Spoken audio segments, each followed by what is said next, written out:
Our workplace was every LinkedIn influencer's wet dream. Modern office, $6,000 espresso machine, Thursday yoga, corporate psychologist, also the accountant, and, of course, a slogan on the wall: "We don't hire employees, we build a family." You know, the kind of family that kicks you out of the house for looking at your stepdad, aka regional manager, the wrong way. I busted my ass there. No vacation for 2 years, always on call, always covering for someone. I basically lived at work. My coworkers joked I probably slept under my desk. Haha, so funny. Then one day, our super important system crashed. Everything froze. HR looked like they saw a ghost. Managers were screaming in Zoom like they were testifying in front of Congress. Full-on panic. A few hours later, an email comes in. "If you're not critical staff, stay home. Wait for instructions." I read it and think, well, my work feels pretty critical, and I've got that annoying sense of responsibility. So I decide to show up, be the hero, team player. Big mistake. I get to the office early. Parking lot is a ghost town. Red flag number 1. I walk in, dead silence. Even the water cooler is like, "Nah, I'm out."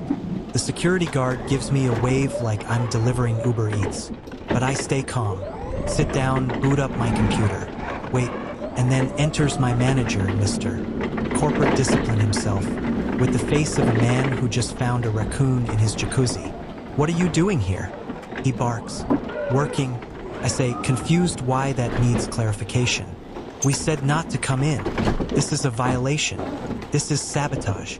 Sabotage. I drag myself to work at 6 a.m. to fix their mess, and I get called a saboteur. I think, okay, we'll sort this out. Spoiler, we didn't. Next day, HR email. I created an unsafe work environment. Ignored orders. Immediate termination. Me, for showing up. Alone. In an empty office. The biggest hazard was me falling asleep from boredom. To be continued. Next morning, I get a call before I've even had my coffee. Internal number. I pick up, and it's a voice that sounds like Siri doing a police report. "Jake, good morning. You're requested for an internal review regarding Incident 7B. Incident 7B. Am I a Netflix episode now?" I walk into the conference room. 3 HR reps in matching blazers like they're about to clone me, plus my boss, shuffling papers like some mid-tier prosecutor. In the center, a projector. On screen, a screenshot of the stay home email. They point at it like I'm a dog who peed on the carpet. "See this, Jake? That's a direct order. You disobeyed.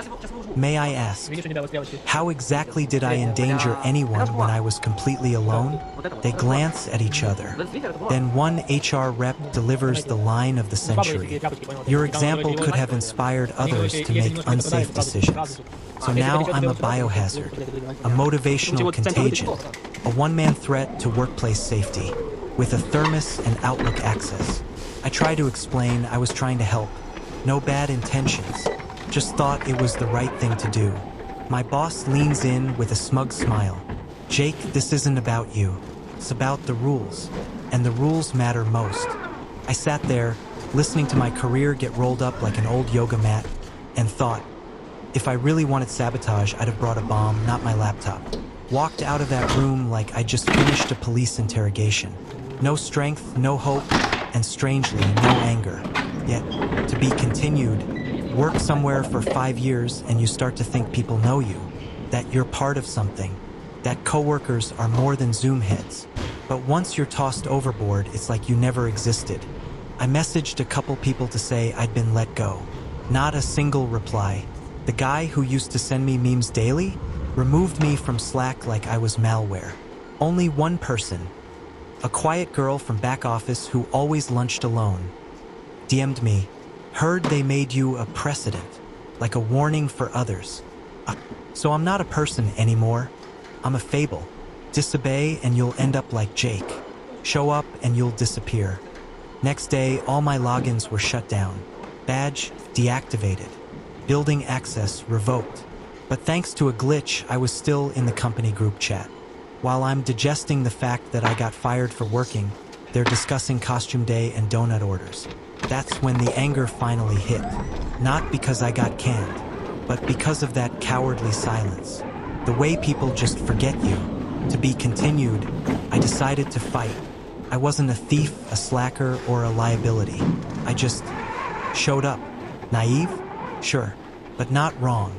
I spent hours crafting a polite appeal, quoted internal policies, attached email threads, even included a screenshot of a thumbs-up emoji from my team lead.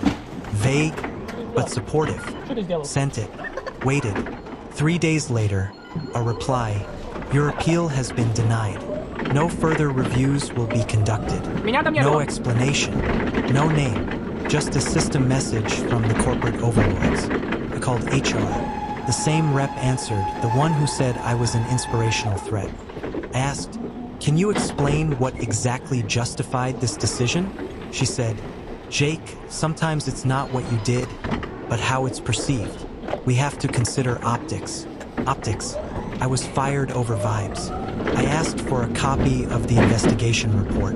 That's confidential. Of course it is. My own case, my own actions. Confidential. For me. Hung up. Made a strong coffee. Thought about making it Irish. To be continued. A week of depression. Then survival instinct kicked in, job hunt time. Updated my resume. But that reason for leaving section? Minefield. Wrote the classic, mutual agreement to part ways. Vague enough. Started interviews. First rounds went well. Then came the question, why did you leave your last job? When I told the truth, faces froze. Wait, you showed up to work and got fired? Yep. And you often disobey orders? I wanted to scream. I was just trying to help. Damn it. One recruiter said, we value employees who follow directions. Another feared my excessive initiative. Excessive initiative sounds like a diagnosis. Like, sorry, your son's got chronic overachievement. After the 10th rejection, I started trolling. Yeah, I got fired for showing up. Should have just played Xbox at home like a good boy. They didn't laugh. They never do. They have KPIs. They have spreadsheets. They have no souls. I keep searching, hoping there's still a place out there where showing up doesn't get you executed. To be continued. It's been a month. Still jobless. LinkedIn's just a site where people pat each other on the back and post quotes like, success is 1% inspiration and 99% kissing up.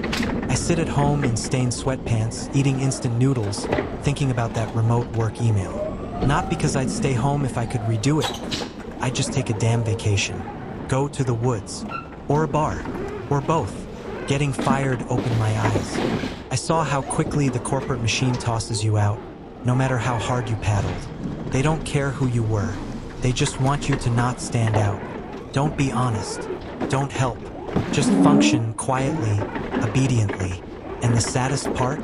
I miss it. The routine. The 9:05 coffee. The dumb memes in the work chat. The break room yogurt thief. The illusion of matching. I don't know what's next. Maybe I'll land in another hellhole. Maybe I'll open a taco truck. Maybe I'll write a book called I Showed Up and Got Fired.